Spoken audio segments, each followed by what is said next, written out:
Olá, estamos voltando aqui com a primeira edição do podcast Mulheres da Energia, que acontece no terceiro Congresso Brasileiro Mulheres da Energia aqui em São Paulo, no Renascense. Fala um pouquinho, Marina, como é que está sendo esse evento? Nossa, enriquecedor, né? Acabou de começar, mas a gente está vendo aí mulheres de peso, muita informação sendo compartilhada, muito aprendizado, muita troca, né? E a gente está aqui com uma super entrevistada que tem presença confirmada aqui no Fim do Dia, no Mercado Livre, e que ela vem da Itaipu, não é isso? Isso mesmo, Daniele. Isso mesmo. Nacional. Isso. Tudo bom, Daniele? Tudo bem. Vou apresentar. Né? Daniele, deixa eu apresentar formalmente a Daniele aqui para todos conhecerem. A Daniele Tássia, superintendente de compras da Itaipu Binacional, onde ela já trabalha, gente, desde 2009. Isso mesmo, 15 né? anos, Muito tempo.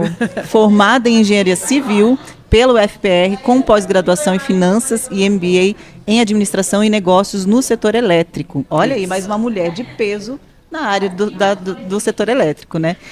Ela atua na Superintendência de Compras e também preside o Conselho Fiscal da Fundação Itaipu Brasil e representa a diretoria financeira e comissões e comitês diversos. Conta um pouquinho para a gente sobre essa palestra que você traz para o terceiro Congresso Brasileiro Mulheres da Energia, Daniele. Bom dia, obrigada pelo convite, é um prazer estar aqui e realmente um evento muito bom, uma energia muito boa e é muito bom a gente ver a representatividade da mulher, né, feminina aqui nesse setor que é tão masculino, majoritariamente masculino. Bom, a gente, como o tema principal do Congresso é a sustentabilidade, a gente escolheu o tema de compras sustentáveis, que é um programa que a gente tem lá na Itaipu desde 2013. Então a gente já fez 10 anos de aniversário do programa. E queria compartilhar com vocês um pouquinho dessas práticas que a gente está tentando trazer a sustentabilidade para dentro das nossas compras. Como é que funciona esse projeto, esse Compras Sustentáveis? A gente elegeu 10 anos, né? Sim, já está maduro. Já sim. Agora ele já está, compras já virou mais rotina. Conscientes, digamos assim. Exatamente. A gente fala muito, né, de compras. Nós escolhemos alguns objetos, é isso mesmo. Alguns objetos que eram mais importantes, que tinham um impacto grande na área ambiental, não só ambiental, né, mas ambiental, social e econômica. E aí definimos alguns requisitos de sustentabilidade para colocar nessas compras. Então a gente tem o desafio de não diminuir a competitividade, né, porque a Itaipu trabalha com licitações, sim, mas a gente quer expandir para os nossos fornecedores um pouco desse tema de compras sustentáveis, de sustentabilidade. Então a gente elegeu alguns requisitos, colocamos nas especificações técnicas ou nas cláusulas contratuais, para que os nossos fornecedores tenham esse compromisso também com a sustentabilidade. E como que tem sido? Explica para a gente de ponta a ponta como na prática as pessoas podem compreender esse projeto. Ok, vou pegar um exemplo de um objeto que nós contratamos com requisitos de sustentabilidade. A gente tem um contrato muito grande na Itaipu, que é do transporte dos empregados para a usina. Então, na última licitação que fizemos, já colocamos o requisito de que a contratada deveria cumprir com alguns temas de sustentabilidade. Por exemplo, a lavagem dos ônibus, os ônibus têm que ser lavados a toda semana. Então, a lavagem teria que ter um programa de reutilização da água. Então, isso a gente não exigiu na licitação, para não restringir a competição, mas a gente exigiu que, após 30 dias de contrato assinado, a empresa nos apresentasse um programa de como ela iria reutilizar essa água. Interessante, né? Na área de equidade de gênero também colocamos que um dos motoristas, a gente só tinha motoristas homens até então, né? Que pelo menos uma fosse mulher, né? Muito legal. Então, esse tipo de requisito que a gente coloca inclusão também, é uma inclusão também, né? Que pelo menos um ônibus da frota fosse um ônibus elétrico. Para a gente também não pode carregar, não pode ter um custo muito alto, né? Mas a gente tem que ir aos poucos introduzindo essa parte da sustentabilidade, da equidade, tudo no nosso contrato. Sim, é bem interessante, porque isso vai ficando natural. É uma forma até de assim incentivar, eu ia usar a palavra forçar, mas não é incentivar, forçar, é educativo. Exatamente. É incentivar as empresas que queiram ter relação com a Itaipu, que elas façam por onde, né? Que elas tenham práticas sustentáveis para que elas estejam ali trabalhando com a Itaipu. E também ser exemplo para empresas que que também contratam. Exatamente. Para que as pessoas possam multiplicar. E a nossa exemplo, ideia é né? essa, né? A gente quer que vá multiplicando cada vez mais para que seja uma coisa natural e daqui a pouco a gente não precise mais exigir que ele tenha um programa de reutilização da água, que já seja, a empresa já tenha de qualquer forma, né? E quais são assim os maiores desafios, né, que você enfrenta na implementação? Existem desafios ou foi tranquilo? Conta um No pouquinho início sobre nós isso. tivemos desafios, mas são desafios culturais, vou dizer, né? Assim, a gente, por exemplo, o costume. transporte a gente sempre contratou, então aí tem aquela resistência, mas a gente sempre contratou, sempre deu certo. Por que agora a gente tem que mudar? Por que a gente vai colocar outro item na especificação técnica, sabe? E aí a gente tem o desafio também da binacionalidade. Então nós temos a binacionalidade, sim. nossas contratações são binacionais. Então eu tenho que atender as duas legislações, a do Brasil e do Paraguai. Então essa restrição não pode impactar de forma alguma na legislação dos dois países, né? Sim, e muita gente Então, não sabe, né? A Itaipu, ela é binacional. Isso, nós ela não somos- é só do Brasil, ela é do Brasil exatamente. e do Paraguai. A gente, Então, a gente diz que a Itaipu claro ela é uma que empresa de direito muito, internacional. a maior parte é do Brasil, né? É meio a meio. É meio a meio, né? Meio a meio. Ah. 50%, E exatamente. o desafio também se dá pelo tamanho dessa organização que é a Itaipu, que é Exatamente, gigante, né? Sim, sim. É uma empresa muito grande, de uma importância muito grande, né, para o nosso país, então a gente não pode arriscar. A gente Tudo tem que ser muito exatamente, planejado, tem que fazer né? muito lento e a gente não pode ficar sem um contrato essencial, por exemplo, para geração de energia, né? Então a gente tem que ter todo esse cuidado. Sim. E como isso impacta na questão dos custos? Então, impacto econômico, né? Sim, a gente fez, essa era uma preocupação que nós tínhamos no início, porque geralmente todo mundo Poderia onerar de poderia alguma onerar, maneira, exatamente. né? Qualificar o Mas uma das processo. partes desse estudo, no planejamento, a gente faz o custo total de posse daquele produto. Então a gente vê todos os custos envolvidos e faz um valor não só do que a gente está contratando agora, mas por quanto tempo ele vai ficar contratado. E quanto tempo isso eu vou precisar contratar de novo? Então a gente tem um exemplo de imóveis de escritório, por exemplo. A gente colocou alguns requisitos que até podem ter encarecido, mas a gente viu que a durabilidade deles A eficiência foi é muito muito maior. Então eu vou ficar muito mais tempo sem adquirir aquele equipamento, aquele móvel, né? Sim, sim. E aí também, por exemplo, na área social, né, a gente tem alguns contratos terceirizados que a gente exige que a contratada tenha para os seus empregados, que são os nossos terceirizados, um plano de saúde. Pode ser um pouco mais caro no começo, mas o plano de saúde acaba sendo muito mais barato do que um afastamento por licença médica. Olha, Então, sim. isso tudo a gente conseguiu mostrar que realmente a gente não teve um aumento no valor das nossas aquisições por isso. E de maneira geral, a gente vê cada vez mais a humanização dos processos, né? Você Sim. observar ali o seu colaborador, o seu terceirizado, o ser humano vinculado a você. Exatamente. Que ele tem uma pessoa, de que tem Humanizar vida, as de relações, Isso, né? exatamente. Às vezes são cuidados muito pequenos, por exemplo, disponibilizar repelente protetor solar para os vigilantes que ficam no campo, em volta, né, ao ar livre.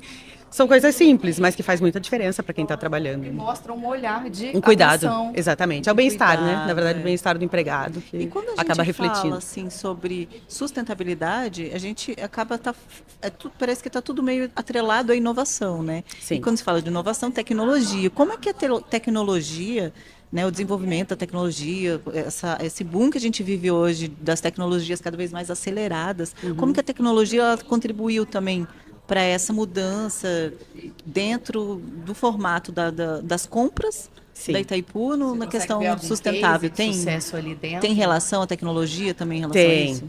Tem sim. Por exemplo, a gente tem, hoje em dia, todos os nossos processos são eletrônicos, né? Tudo digitalizado. Tudo digitalizado. Então, a gente tem uma competitividade muito maior, porque as empresas do Brasil inteiro participam. Então, a gente acaba expandindo nossa cadeia de fornecedores, né? O que acaba gerando mais emprego e mais oportunidades, né? Acaba aprimorando os processos, Exatamente, né, de aprimorando os compras. processos, os prazos, né? Isso tudo é... Assinaturas eletrônicas, enfim, Sim, tudo tudo. mudou, né? Tudo mudou. E muita coisa mudou depois da pandemia. Parece que Exatamente. deu um salto, né? Uhum. Em várias áreas. Agora, você falando de fornecedor, a gente comentou agora do cuidado especial que vocês estão tendo, que esse projeto traz também um fornecedor, um trabalhador, um colaborador que está trabalhando ali mais feliz. Exatamente. Mais Qual que é engajado, o Mais né? engajado. final disso para a empresa? Isso é uma coisa que a gente repara muito, né? A gente tem as nossas pesquisas de clima, sempre organizacional. Todos os empregados, independente se é terceirizado ou não, a palavra que sempre aparece é orgulho. Então, quando a gente tem orgulho de trabalhar, a gente sabe que o trabalho vai ser muito bem feito, né? Então, tem sempre uma pergunta, você recomendaria a Itaipu para seus amigos? Sempre, é 100%. Então, realmente, são, assim, pessoas felizes, né? Gostam de trabalhar e sabem desse cuidado que a empresa tem com eles, né? Com os empregados, com os fornecedores, terceirizados. Curiosidade, isso também incide, você falou até do plano de saúde, de licença médica, isso incide também no comprometimento, nas faltas, a ausência dentro da empresa. Exatamente. Ele pensa mais vezes, né, de não ir ao trabalho, de ter um problema e deixar a empresa na mão, porque ela sempre se compromete. Exatamente. Com a pessoa, ela também quer se comprometer. É recíproco. Acontece isso. Exatamente, é recíproco. Diminui muito. O absenteísmo diminui muito e, na verdade, você está cuidando da tua saúde, né? Até uma prevenção. Então, realmente, isso tem um reflexo muito grande. Isso faz muita diferença. Esse cuidado faz muita diferença. Assim, como que a sua formação, experiência de vida, né, profissional, ela também influenciou nesse processo? Como que foi isso? Bom, comentou, né, eu sou formada em engenharia e hoje em dia não atuo na obra civil, né, sou engenheira civil, exatamente, também, mas aí eu fiz MBA em finanças e no setor elétrico também. Mas eu acho que essa parte do raciocínio lógico e de a gente ter mais direto. E a Itaipu, querendo ou não, é uma empresa técnica, né? Então, a maior parte dos nossos processos são da diretoria técnica, que é formada basicamente por engenheiros. Então, tem muito... Eu tive uma facilidade nesse sentido, sabe? De ter Fiz bastante gestão de contratos logo que eu entrei. Então, a gente tem uma aproximação maior por ser uma empresa técnica, né? Sim. Para você foi desafiador e ao mesmo tempo complementar. Exatamente. A gente vê aí que tem uma outra frente. Isso, né? exatamente. Tem a parte técnica, mas agora a gente vê com outras frentes. E quando você fala de você adotar um outro padrão dentro de uma empresa como essa, você tem que desconstruir exatamente, exatamente. Com os próprios fornecedores, como dentro da empresa mesmo. Então, tiveram alguns desafios nessa desconstrução. Muitos desafios. Porque as áreas que requisitam... Sim, a gente até pensava, eu falei, não, isso, às vezes que vai funcionar. Não, né? Pois é, não vamos exagerar, não né? Não vamos mudar no time que dá certo, falam muito isso. Né? Assim, a gente, quando lançou a primeira licitação com os requisitos de sustentabilidade, acho que a equipe inteira rezava para dar certo. Graças a Deus, deu tudo certo. Deu muito certo, Daniele, não tivemos dá a impressão que, assim, é uma mudança pequena, mas que gera um resultado muito grande, isso, né? Essa é a impressão que dá. Exatamente. Parece assim, não, isso aqui será que vai, como você mesmo falou, será que vai ter um efeito? E tem, né? Porque vocês, com os números, com os dados, conseguem depois fazer essa comparação. Exatamente, né? Eu até na minha palestra vou abordar alguns resultados. Os percentuais ainda são pequenos e a gente ainda tem muito pela frente, mas é um pouquinho já que a gente já está contribuindo, né? Assim, é o comecinho. E a gente acha que esse reflexo, aos poucos, ele vai passando, né? E que a gente vai... Agora, vocês têm alguma perspectiva prática de como vão ser daqui a tantos anos? Não, possibilidade que você já tem? Não, nesse momento a gente não tem assim uma previsão e uma perspectiva futura, porque a gente já entende que virou uma rotina. A gente fez no início, né, todo esse planejamento, mas agora aí depende um pouco do que a gente vai ter pela frente até de aceitação pelo mercado, né, e o contexto econômico também, que exatamente, desafios, sim. Né? E a Itaipu, nós começamos esse projeto em 2013.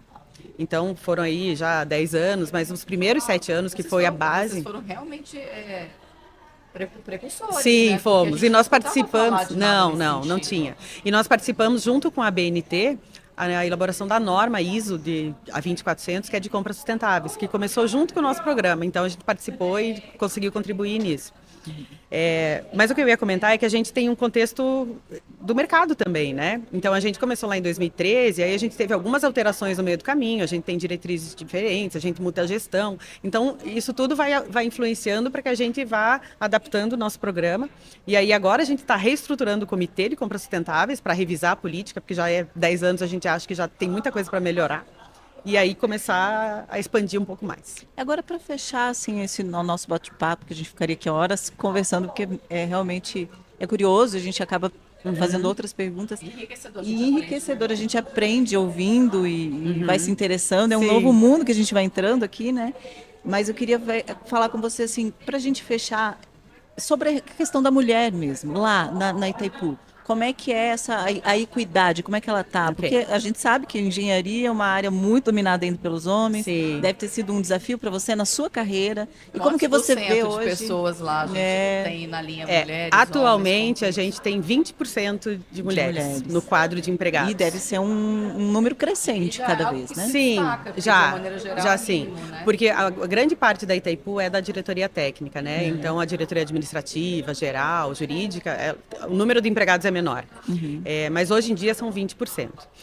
A gente não tem, assim, nenhum tipo, a gente tem até um comitê de equidade de gênero lá, a gente não sente uma discriminação, falta de espaço. O que a gente sente é que, por ser uma empresa basicamente técnica, as próprias mulheres, às vezes, não se candidatam para alguma vaga, porque acabam... Acho que não tem espaço. Exatamente, e acabam... tem, né? E é isso que a gente está tentando incentivar com algumas ações, para ver que tem, né? Que não precisa não ter... E nessa questão do tema mesmo que você trouxe para o evento, que é a sustentabilidade nas compras, né? Como que é o papel da liderança feminina nisso? Porque eu acho que a mulher, ela vê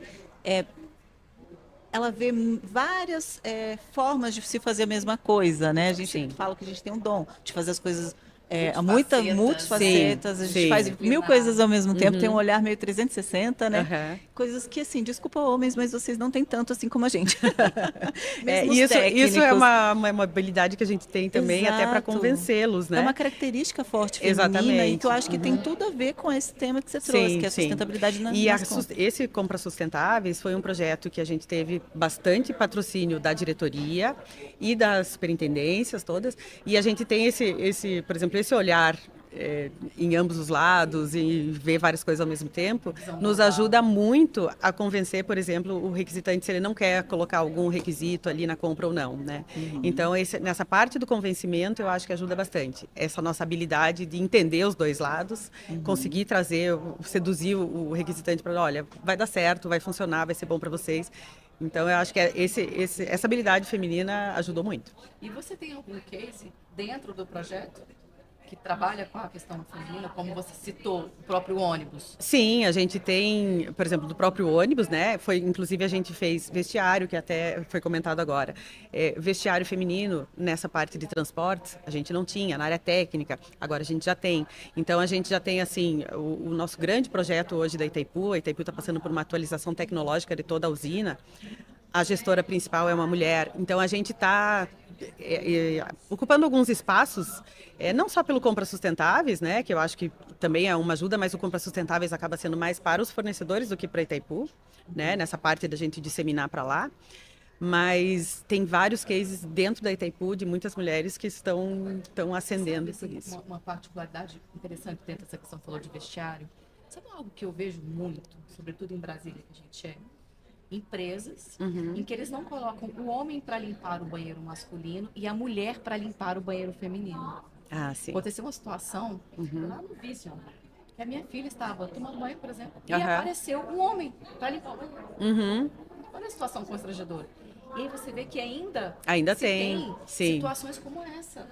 Ou como a gente via na academia que a gente frequentava lá também, que a mulher tinha que entrar no banheiro masculino para limpar o banheiro masculino. E é uma particularidade. Sim, uma situação. Ou seja, exatamente. a gente tem discussões várias de equidade, de igualdade de gênero, que tem que Sim. falar muito dessa questão de banheiros.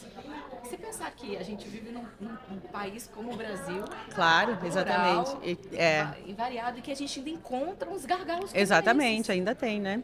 A gente teve agora, recentemente, nesse último concurso, tem várias adaptações que a gente foi fazendo até por esse comitê de gênero para a gente incentivar até a participação nos processos seletivos, né? Das mulheres nos processos seletivos. Então, a gente teve agora o batismo da primeira bombeira né, a primeira vaga feminina que foi para uma bombeira. Então daí tem toda a adaptação de uniforme, porque a gente sabe, né, é diferente o corpo. Um P masculino não serve no P feminino, né? Sim, temos as nossas Exatamente, diferenças, então, né? porque a pessoa também tem que se sentir bem naquilo, né? Então Isso tem que ser levado em consideração. Exatamente. A gente tem que Isso gostar, tudo a gente tem. tem que querer, a gente Exatamente, tem que saber estar o que a feliz gente quer. ali, exatamente. E se sentir, né, acolhida.